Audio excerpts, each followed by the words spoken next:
తల లేకుండా స్వయంభూగా వెలిసిన అమ్మవారి గుడిని మీరు ఎప్పుడన్నా చూసారా? ఇప్పటికీ ప్రతిరోజు అమ్మవారు తెల్ల చీర కట్టుకొని గజ్జల చప్పుడు చేసుకుంటూ ఈ గ్రామ సరిహద్దులలో తిరుగుతూ ఉంటారా? ఇక్కడ అమ్మవారి చెట్టుకు ముడుపు కడితే మీరెంత పెద్ద కోరిక కోరుకున్నా నెరవేరుతుందా? దూళ్ళమ్మ తల్లి అనే ఒక దేవత ఉందని మీకు తెలుసా? ఈ గుడిలో అమ్మవారి తలని బందిపోట్లు ఎందుకు నరికివేశారో మీకు తెలుసా?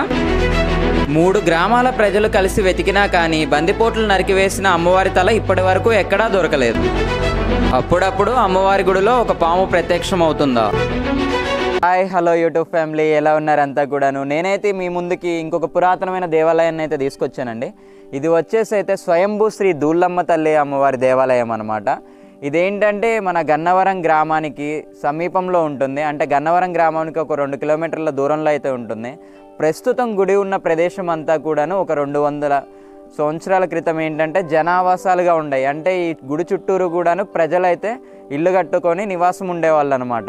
ఇక్కడికి వాగు ఏరో సమీపంలో ఉండటం వలన బాగా వరదలు అలాగే వానలు వచ్చినప్పుడు ఆ వరద నీరు అంతా కూడా ఇంట్లోకి వస్తుందని చెప్పేసి ప్రస్తుతం గ్రామం ఉన్న ప్రదేశంలోకి వెళ్ళి అయితే ఇల్లు కట్టేసుకున్నారనమాట.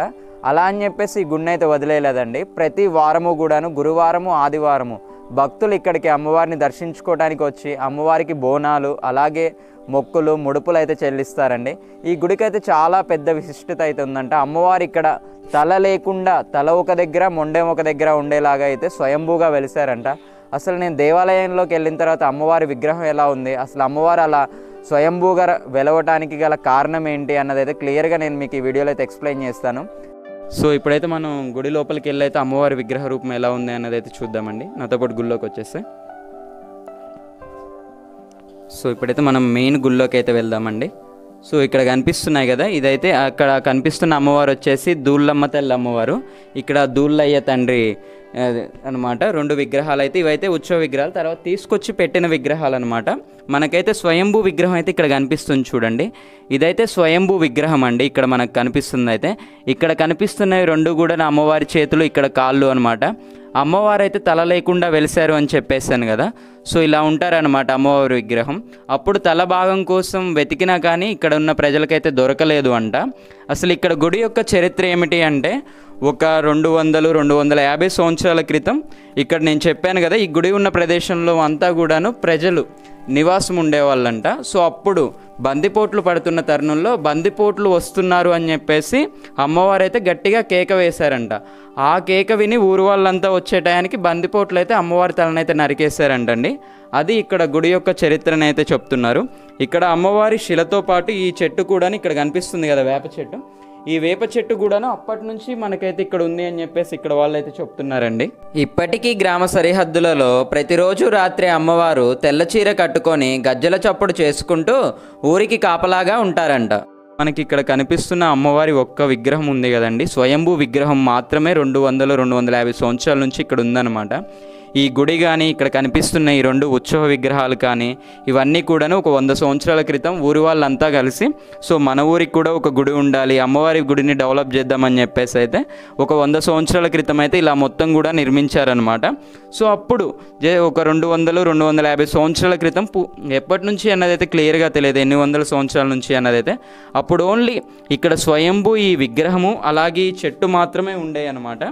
ఇక్కడ మనకు కనిపిస్తున్నాయి కదా, ఇవి ఉత్సవ విగ్రహాలు, అమ్మవారు అలాగే అయ్యవారు అనమాట. సో స్వామివారి కళ్యాణ విగ్రహాలు అనమాట ఇవి. ప్రతి సంవత్సరం కూడాను ఏప్రిల్లో స్వామివారికి ఇక్కడ అంగరంగ వైభవంగా కళ్యాణం అయితే జరుగుతుందండి. సో డేట్ అయితే మారుతూ ఉంటుందన్నమాట ప్రతి ఇయర్ కూడాను. సో ప్రతి సంవత్సరం ఏప్రిల్ మంత్లో అయితే స్వామివారికి అమ్మవారికి ఇక్కడ కళ్యాణం అయితే చేస్తారనమాట.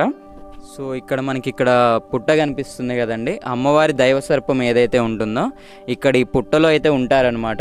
ఇప్పటికీ అమ్మవారి దైవ సర్పం అయితే ఇలా లోపలికి గుడి లోపలికి వచ్చేసి అయితే సో ఇక్కడ మనకి అంకమ్మ తల్లి అలాగే శ్రీ లక్ష్మీ తిరుపతమ్మ తల్లికి 2 గుళ్ళు అయితే కట్టేసి ఉంటాయి అన్నమాట.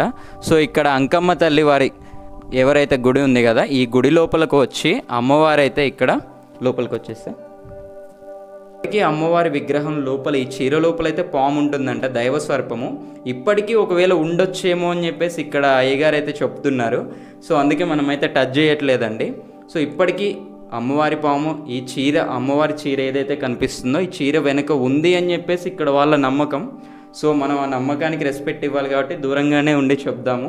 సో ఇక్కడికి వచ్చి చీరలో అయితే అమ్మవారి సర్పం ఇలా చుట్టుకొని, ఒక పాము ఎలా చుట్టుకుంటుందో మీకు తెలుసు కదా, ఆ పాము చుట్టుకున్నట్టు చుట్టుకొని చీర లోపల ఉంటుందని చెప్పేసి అయితే చెప్తున్నారు. ఇక్కడ పనిచేస్తున్న అయ్యగారికి 3-4 సందర్భాల్లో అమ్మవారి అలంకరణ చీర మార్చేటప్పుడు పాము ఇక్కడ ప్రత్యక్షమై కనిపించిందంట.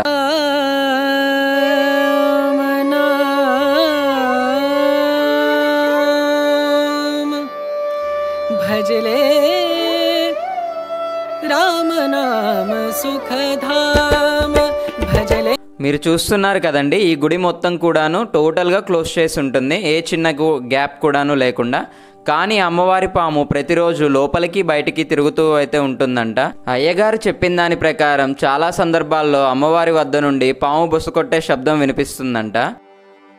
సో గుడి లోపలికి ఎంటర్ అయిన తర్వాత మనకి ఇక్కడ ఏంటంటే రావి చెట్టు కనిపిస్తుంది. రావి చెట్టు కింద అయితే నాగేంద్ర స్వామి వారిని అయితే ఇక్కడ ప్రతిష్ఠించారనమాట. సో నేను దగ్గరికి వెళ్ళి కూడా నేను మీకు చూపిస్తాను. మెయిన్గా నా ఛానల్ యొక్క కంటెంట్ ఏంటి అంటే మన గ్రామాల్లో ఉండే చిన్న చిన్న గుడులు, వాటి యొక్క విశిష్టత ఏంటి అన్నది క్లియర్గా వీడియోస్ తీసి మీకు చూపిస్తుంటాను. ఆ వీడియోస్ అన్నీ మీరు మిస్ అవ్వకుండా చూడాలనుకుంటే నా ఛానల్ని సబ్స్క్రైబ్ చేసుకుని పక్కనే ఉన్న గంట సింబల్ని అయితే ఆన్లో పెట్టుకోగలరు. Please do subscribe the Jameel the Sanchari YouTube channel అండి. Thank you.